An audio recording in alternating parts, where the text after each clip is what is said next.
Good afternoon, everyone. Thank you for being with me. On September 13th, 2024, Massachusetts State Trooper Enrique Delgado-Garcia died while training to become Massachusetts State Trooper. He sought to become a state trooper to fulfill his dream of serving and protecting the people of the Commonwealth of Massachusetts.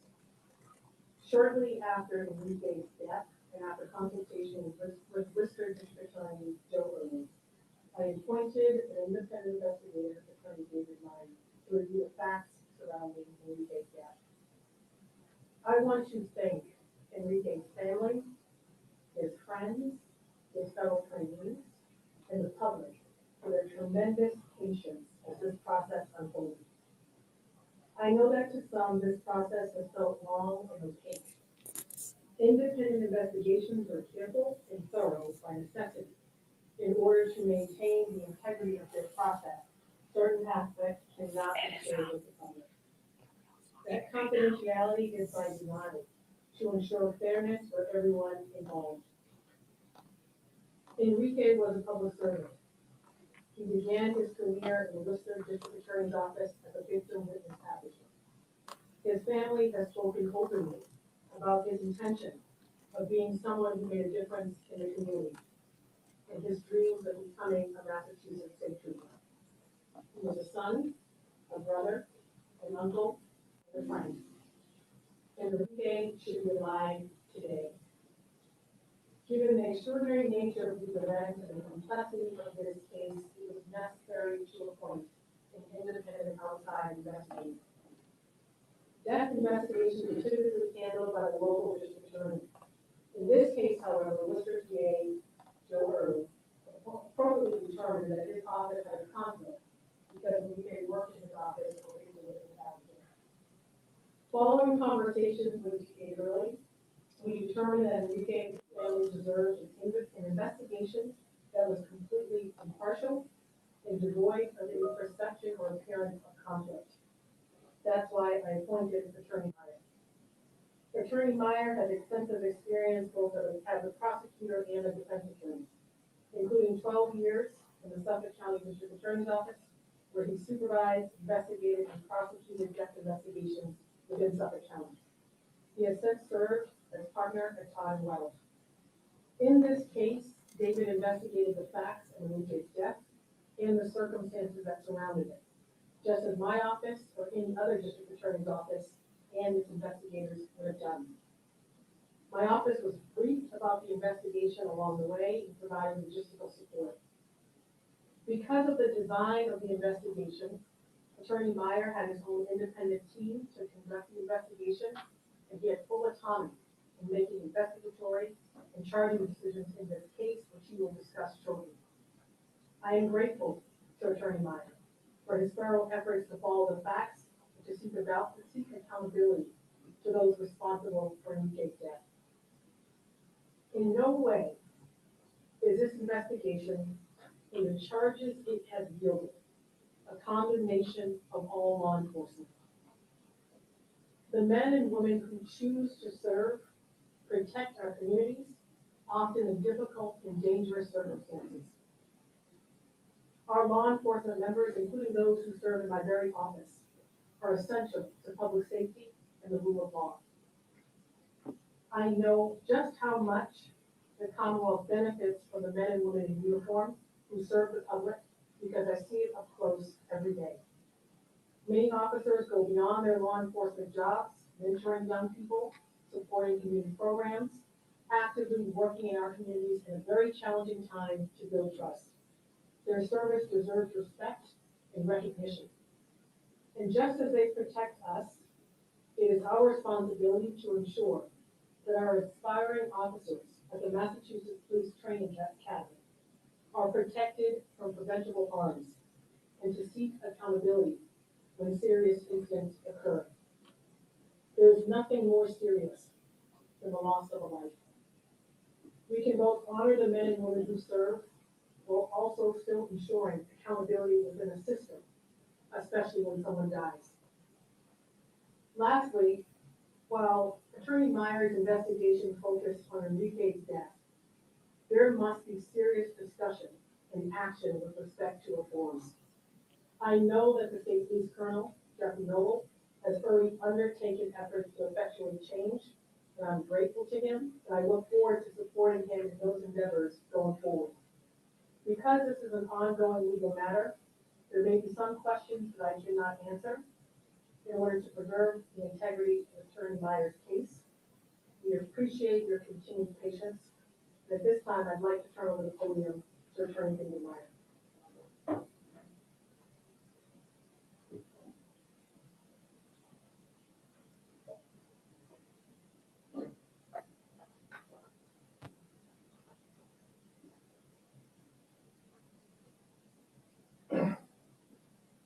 Thank you, Attorney General Campbell. Good afternoon. On the day that I was appointed as independent counsel, I made a commitment to the family of Enrique Delgado-Garcia, to the Massachusetts State Police, to the public, and to the criminal justice system, that I would conduct the investigation professionally, thoroughly, and independently. I pledge to follow the facts and the law, to perform my work conscientiously and responsibly, and to exercise my independent judgment to reach whatever results the facts and the law dictated.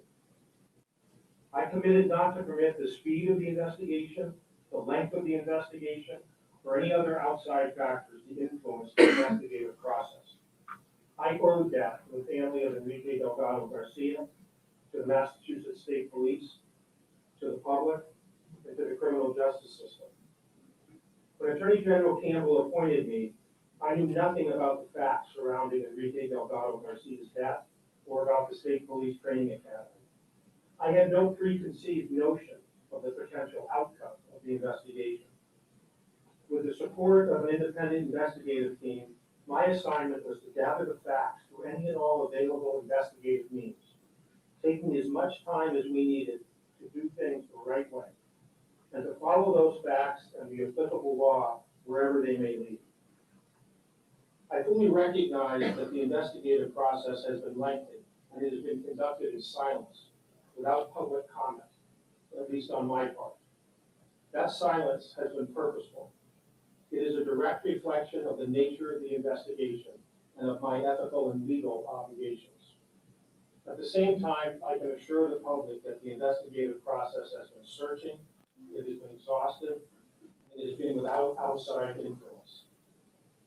Given some of the challenges posed by the investigation, early last year, I sought judicial approval from the Chief Justice of the Superior Court to handle a special statewide grand jury in order to conduct an independent fact-finding investigation into the circumstances surrounding the death of Enrique Delgado-Garcia.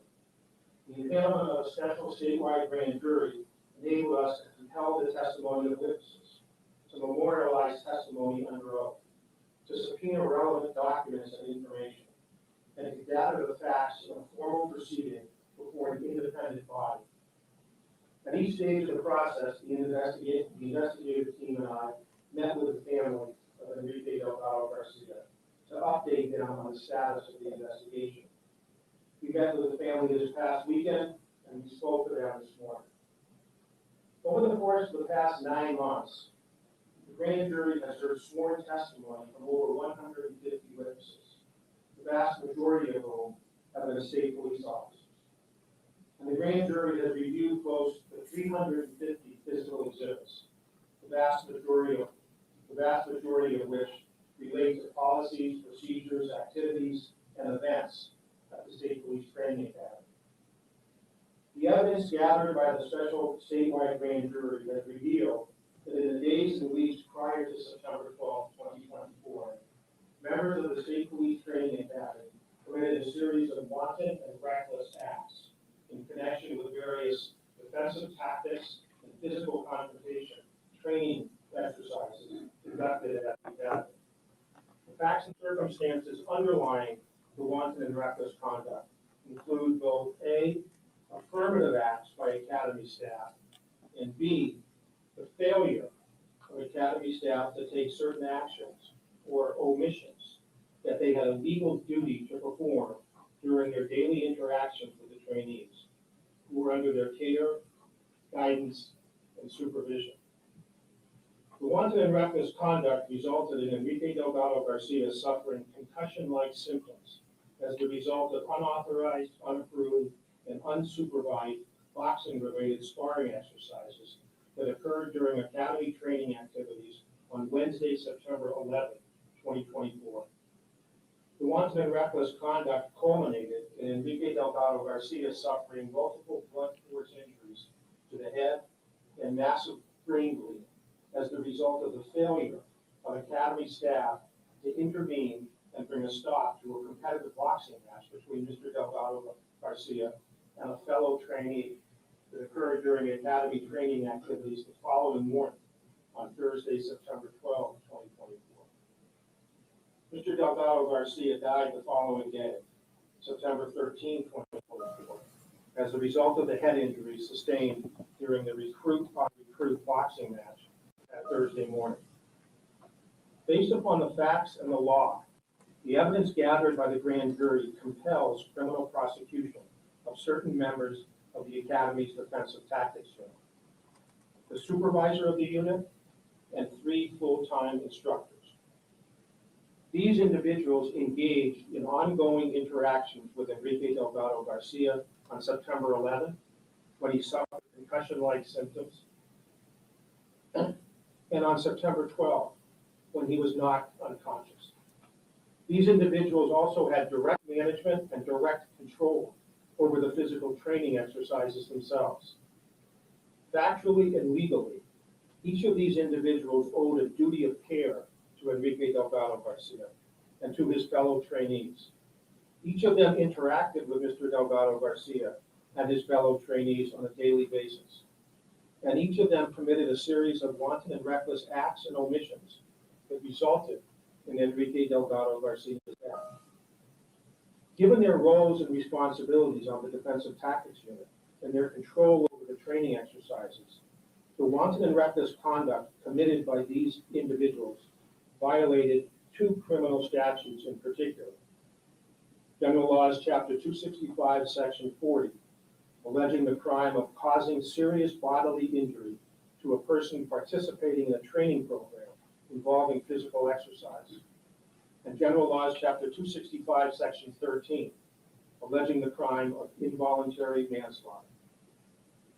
In addition, the evidence demonstrated that when the supervisor of the Defensive Tactics Unit was asked specifically under oath before the grand jury when it was that she first learned about Enrique Delgado-Garcia's concussion-like symptoms, she repeatedly responded falsely. Given the circumstances of this investigation and the nature of the information at issue, her testimony before the grand jury violated General Laws, Chapter 268, Section 1, alleging the crime of perjury. Now, each of these charges are merely accusations. Each of these individuals is presumed to be innocent, unless and until proven guilty in a court of law. These individuals have not been and will not be arrested. I have requested that the court issue a summons for their appearance at an arraignment hearing to be scheduled in the near future in coordination with the court and with their individual attorneys. With respect to each of these charges and each of these individuals, I have intentionally not referred to any of the specific underlying facts that were gathered and considered by the grand jury. Given my ethical and legal obligations, this is neither the appropriate time nor place to do so. Given the paramilitary structure of the State Police Training Academy, various members of the Academy command staff have the authority and the ability to address many of the circumstances surrounding Enrique Delgado-Garcia's death. At the same time, the evidence before the grand jury demonstrated that the nature and extent of their personal knowledge, personal involvement, and personal participation in the specific acts and omissions that resulted in Enrique Delgado-Garcia's death were insufficient to support criminal charges. Based upon the evidence, a reasoned and responsible evaluation of the facts and the law does not support criminal prosecution of members of the Academy's command staff, nor does my professional respect for and commitment to the rule of law.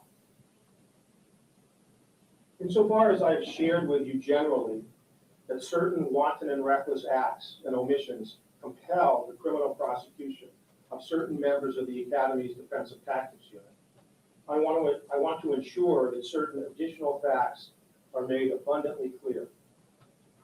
Based upon the testimony and the exhibits before the grand jury, there is no evidence that Enrique Delgado-Garcia was targeted in any way. There is no evidence that anyone, Academy staff, fellow trainees, or any others, harbored any personal animosity towards Enrique Delgado-Garcia. There is no evidence that anyone acted with deliberation, premeditation, or malice. One final comment. I take no personal satisfaction, none, from where these facts have led. But I am confident that the investigative team and I have carried out our assignment professionally, responsibly, and independently. And I'm confident that we have done so the right way and for the right reasons. Thank you.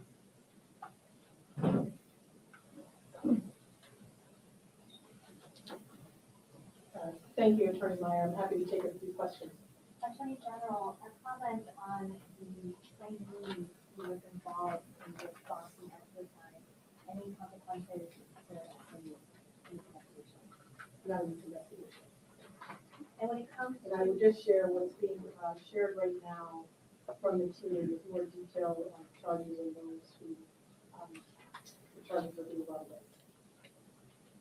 Attorney General, when it comes to this investigation with the cost reaching $700,000, can you speak to the taxpayers on that investment and the results that were shared today? So my job in this case, given the conflict that existed with the DA earlier, was to ensure that the family got an independent investigation that would be thorough, that would be handled well, with integrity, a standard of excellence, and devoid of any conflict or appearance of conflict. By reputation and integrity, David was one of the folks I considered and ultimately hired him knowing he would do a thorough job. A thorough job in following the facts, the law, and of course, reporting to the public where appropriate during his investigation led, which he's done today. He gets nothing out of this. He charged below market rate to ensure that a thorough investigation was done, and that's exactly what happened here, and that's what the family deserves. Do you expect there to be any kind of report issued about non-criminal findings? Like Attorney Meyer mentioned, that there might not be cause to prosecute other folks, but just do we get more information on what all was going on? So it's an ongoing investigation, and as it unfolds, Attorney Meyer and where appropriate, either together or separately, will continue to update the public on what can be shared. It's obviously an ongoing investigation, so we have to be extremely careful. That being said, Attorney Meyer was tasked with an independent investigation to look into the facts and circumstances surrounding Enrique's death, and that is what he's been focused on.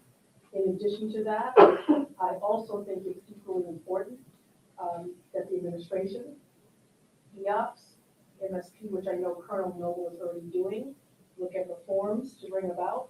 I know that is underway, and I fully support the Colonel in those endeavors as they go forward. And of course, as more becomes public and able to share with you guys. What is the current status of these papers? Are they currently on the force or are they on? That's a question for MSP. Are you able to share where there will be summoned and who will be taking over the case or who will be reading the case? The indictments were just unsealed this morning, and as I indicated, we just had an opportunity to meet with the family over the weekend and again this morning, and the court process will then undertaken, and as I said, I've been in contact with counsel for each of these four individuals, and we will coordinate with the court to schedule an arraignment hearing in the future. David, can you expand a little bit on the perjury charge? I know you can't go into too many underlying facts, but how serious is that in your mind as Sergeant? Well, I'm not going to, I'm not gonna offer any of my personal opinions, respectfully. I think I outlined, within my ethical and legal, parameters and obligations, what the allegations are. Everything else will play out in court. AG Last Campbell, how about question. you? Do you want to comment on a state police sergeant committing perjury allegedly in this case? I would just echo what Attorney Myers echoed, to ensure that this case continues to unfold, respecting the rights of all involved, and of course, due process. More will be shared as it unfolds in the courts. He will share, more when that's appropriate. You That's made the last specific question, guys. suggestions. Thanks, everyone.